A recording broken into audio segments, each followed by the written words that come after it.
Hello friends, स्वागत है आपका target classes let's learn with Poonam नागर। तो आज अपने हिस्ट्री का टॉपिक स्टार्ट कर रहे हैं। और हिस्ट्री को शुरुआत करने से पहले अपने हिस्ट्री को थोड़ा सा देख लेते हैं क्या होता है। इतिहास जो है, इतिहास को अपने 3 पार्ट में पढ़ते हैं, प्रागैतिहासिक, आद्य ऐतिहासिक और ऐतिहासिक काल। तो अपने बात करते हैं सबसे पहले प्रागैतिहासिक काल की। जो प्रागैतिहासिक काल है, इसके अंदर अपने को कोई भी लिखित साक्ष्य नहीं मिले हैं। लिखित साक्ष्य, कोई लिखित साक्ष्य नहीं मिला अपने को यहाँ से। फिर बात करते हैं आद्य ऐतिहासिक। आद्य ऐतिहासिक से क्या होता है, अपने को लिखित साक्ष्य मिले हैं लेकिन उनको क्या है, पढ़ा नहीं गया। और फिर बात करते हैं अपने ऐतिहासिक काल की। जो ऐतिहासिक है, यहाँ से अपने को लिखित साक्ष्य भी मिलते हैं और इनको पढ़ा भी जा चुका अभी तक, इनको पढ़ा भी गया। तो इतिहास की जानकारी के जो स्रोत है, ये तो इतिहास की बात करते हैं। इतिहास की जानकारी के स्रोत, इतिहास को जानने के लिए प्राथमिक स्थल मिलते हैं अपने को।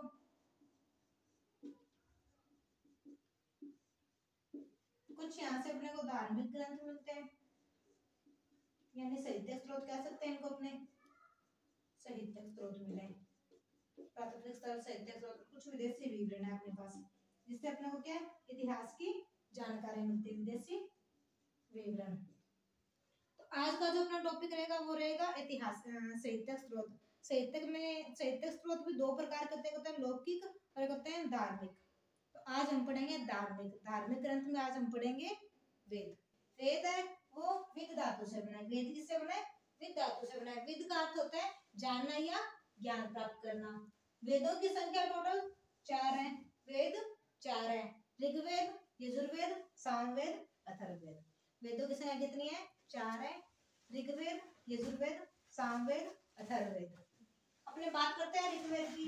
ऋग्वेद सबसे प्राचीन वेद है और सबसे बाद का वेद यानी सबसे नवीन वेद कौन सा है? तो अथर्ववेद सबसे बाद का वेद है। ऋग्वेद के जो पुरोहित है वो है होत्र, इसको होता भी कहते हैं, थोड़ा सा ध्यान रखना। ऋग्वेद के पुरोहित है होत्र या होता। यजुर्वेद के पुरोहित है अदर्व्यु। सामवेद के उदात्र और अथर्ववेद के अथर्वा ऋषि। अथर्वा ऋषि इसके प्रथम दृष्टा भी माने जाते हैं, अथर्वा ऋषि। ओके, तो सबसे पहले अपने पढ़ेंगे ऋग्वेद को। ऋग्वेद सबसे प्राचीन वेद है। इसमें 10 मंडल, 10-28 सूक्त, 10-462 रचनाएं जिसको ऋचाएं कहते हैं और 10-600 मंत्र उपलब्ध हैं। ऋग्वेद में ऋचाओं का क्रमबद्ध ज्ञान है। ऋचाओं का क्रमबद्ध ज्ञान, ऋचाओं के क्रमबद्ध ज्ञान को क्या कहते हैं? ऋग्वेद कहते हैं। ये सबसे प्राचीन वेद है। इसका पुरोहित या पाठकर्ता होत्र है। इसमें 10 मंडल, 10-28 सूक्त, 10-462 रचनाएं हैं और 10-600 मंत्र है।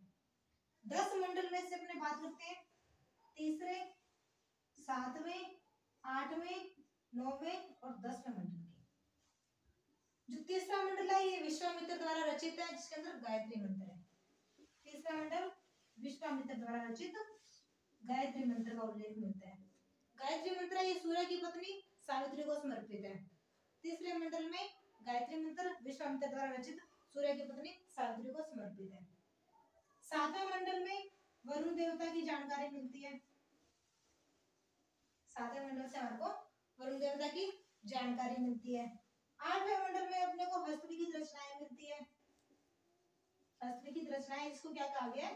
खिल या खिल्य या खिल्य। अब बात करते हैं 9वें मंडल की। तो 9वें मंडल से अपने को सोम देवता की जानकारी मिलती है, सोम देवता। और जो 10वां मंडल है, 10वें मंडल से अपने को पुरुष सूक्त की जानकारी मिलती है। इससे अपने को नदी सूक्त की जानकारी भी मिलती है।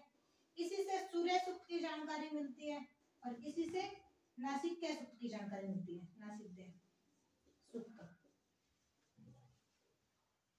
जो पुरुष सूक्त है, इससे 4 वर्णों की उत्पत्ति मानी जाती है। पुरुष सूक्त में विराट पुरुष की जानकारी मिलती है। एक विराट पुरुष था, इसके मुख से ब्राह्मण की उत्पत्ति हुई, इसकी भुजा से क्षत्रिय की उत्पत्ति हुई, इसकी जांघ से वैश्य और इसके चरणों से शूद्र की उत्पत्ति मानी जाती है। अपने वापस से रिपीट कर लेते हैं। आपने पढ़े थे वेद, वेद विद्या से बने, जिसका अर्थ है ज्ञान या जानना। वेदों की संख्या टोटल 4 है, ऋग्वेद, यजुर्वेद, सामवेद, अथर्ववेद। सबसे प्राचीन जो वेद है वो है ऋग्वेद, और सबसे बाद यानी सबसे बाद में आता है वो नया होता है, तो सबसे नवीन वेद है अथर्ववेद। ऋग्वेद में अपने को रचनाओं का क्रमबद्ध ज्ञान मिलता है, और इसमें यज्ञ, स्तुति और पाठ करता है की मतलब जानकारी मिलती है। ऋग्वेद में 10 मंडल, 10 28 सूक्त, 10 462 ऋचाएं और 10 600 मंत्र की जानकारी मिलती है। इसका पाठ करता होत्र या होता कहलाता है। ऋग्वेद के तीसरे मंडल में गायत्री मंत्र का उल्लेख है, जो तीसरा मंडल है विश्वामित्र द्वारा रचित है, सूर्य की पत्नी सावित्री को समर्पित है। 7वें मंडल में वरुण देवता की जानकारी मिलती है। 8वें मंडल में हस्तलिखित रचनाएं, इसको क्या कहते हैं, खिलिया खिलाए जाते हैं। 9वें मंडल में सोम देवता की जानकारी है, और 10वें मंडल में पुरुष सूक्त की जानकारी है। पुरुष सूक्त से अपने को विराट पुरुष की जानकारी मिलती है, जिसके मुख से ब्राह्मण, भुजा से क्षत्रिय, जांघ से वैश्य और चरणों से शूद्र की उत्पत्ति मानी जाती है। तो 2 नंबर का वेद है यजुर्वेद। यजुर्वेद में यज्ञ के नियमों की जानकारी मिलती है, और यजुर्वेद का जो पुरोहित है वो कहलाता है अदर्व्यु। पुरोहित को अपने पाठ करता हुए कहते हैं। ऋग्वेद का था होत्र और यजुर्वेद का कौन है, अदर्व्यु है। इसमें यज्ञ के नियमों की जानकारी मिलती है। यजुर्वेद एकमात्र जो वेद है जो गद्य प्लस पद्य दोनों में लिखा गया है। गद्य प्लस पद्य को मिक्स रूप से कहता है चंपू शैली, यानी कि ये चंपू शैली में लिखा गया है। यजुर्वेद की 2 शाखाएं हैं, एक शुक्ल यजुर्वेद और एक कृष्ण यजुर्वेद। जो शुक्ल यजुर्वेद है उसी को कहते हैं शुक्ल यजुर्वेद, और दूसरा है कृष्ण यजुर्वेद। इनमें जो मुख्य मान्यता है वो शुक्ल यजुर्वेद को माना जाता है। अपने बात करते हैं नंबर 3 यानी कि सामवेद की। सामवेद का पाठ करता या पुरोहित होता है उदात्र। सामवेद को क्या कहते हैं, संगीत का जनक कहा जाता है। 4 नंबर का वेद है अथर्ववेद। अथर्ववेद से अपने को ये सबसे बाद का मतलब क्या है, जो बाद में आता है वो नया होता है, नए को अपने कहते हैं नवीन, यानी सबसे नवीन वेद है। अथर्ववेद से अपने को जादू टोना, तंत्र मंत्र, औषधि, शल्य चिकित्सा इनकी जानकारी मिलती है अपने को। अथर्ववेद का जो पुरोहित है इसका प्रथम जो दृष्टा है वो अथर्व ऋषि को माना जाता है। और अथर्ववेद में लड़की की जन्म की यानी कन्या जन्म की निंदा की गई थी। कन्या जन्म की निंदा की गई थी, लेकिन सभा और समिति को क्या कहा गया, प्रजापति की संतान माना गया सभा और समिति को। अथर्ववेद से अपने को चांदी की, मगध साम्राज्य की और अंग महाजनपद की जानकारी मिलती है। और एक बात और है, उसको अपने नोट में लिखेंगे, जो वेद है वेदों को पढ़ने की अनुमति नहीं थी, किनको, शूद्रों को, यानी इसको याद रखेंगे, शूद्र है उनको वेद पढ़ने की अनुमति नहीं दी गई थी, इसको नोट में लिख लेंगे। ओके, तो अभी अपने सारे का वापस रिवीजन कर लेते हैं। अपने पढ़ा था वेद, वेद किससे बने, तो वेद बने विद धातु से। इसका अर्थ क्या होता है, इसका अर्थ होता है जानना या ज्ञान प्राप्त करना, यही था।